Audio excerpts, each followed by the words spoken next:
2020 में दिल्ली कैपिटल्स को अपने आईपीएल इतिहास में पहली बार फाइनल में पहुंचाया। 2024 में कोलकाता को चैंपियन बनाया और 2025 में किंग्स इलेवन पंजाब को न सिर्फ क्वालिफिकेशन कराया बल्कि फाइनल में पहुंचाया और 9 दिनों के भीतर ही अपनी 2 टीमों को फाइनल में पहुंचाया, जिसमें पहले 3 तारीख को किंग्स इलेवन पंजाब का आरसीबी से मुकाबला और 12 तारीख को मुंबई प्रीमियर लीग में उनकी साबो फाल्कन की टीम को फाइनल में पहुंचाया।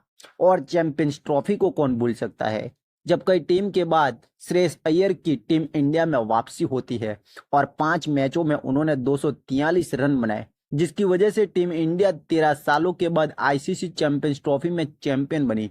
उसमें काफी बड़ी भूमिका उनकी रही।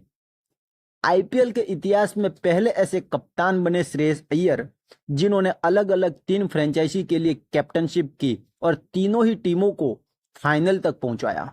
उसमें भी केकेआर जैसी टीम को चैंपियन बना दिया। लेकिन जब कोलकाता चैंपियन बनी तो उसका सारा श्रेय कोच गौतम गंभीर को दिया गया।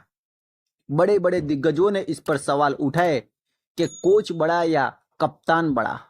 उनकी कप्तानी को अंडररेटेड माना गया, लेकिन उन्होंने दिल्ली कैपिटल्स को भी फाइनल में पहुंचाया था 2020 में।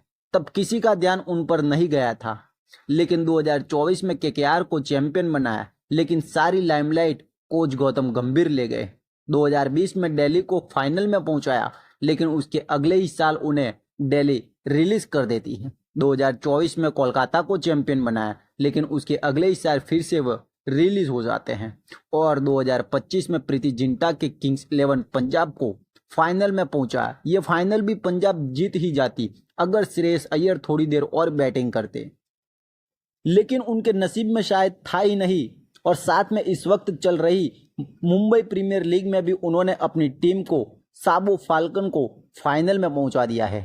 हर परिस्थिति में वो अपने आप को शांत रखते हैं। वनडे हो, टी20 हो या टेस्ट, तीनों ही फॉर्मेट में अपने बल्लेबाजी से गदर मचाया हुआ है।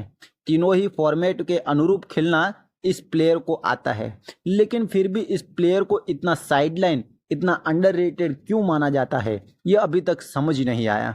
इंग्लैंड के सामने 20 तारीख से होने वाली टेस्ट सीरीज का आगाज अब कुछ ही दिनों में होना है और माना जा रहा था कि आईपीएल के परफॉर्मेंस के आधार पर श्रेयस अय्यर का नाम इस टीम में जरूर होगा, लेकिन इस टीम में उनका नाम गायब हो गया। तो ऐसी कौन सी गलती कर रहे हैं या ऐसी कौन सी गलती की है श्रेयस अय्यर ने, जिसके वजह से बार बार उनके साथ इतना गलत हो रहा है।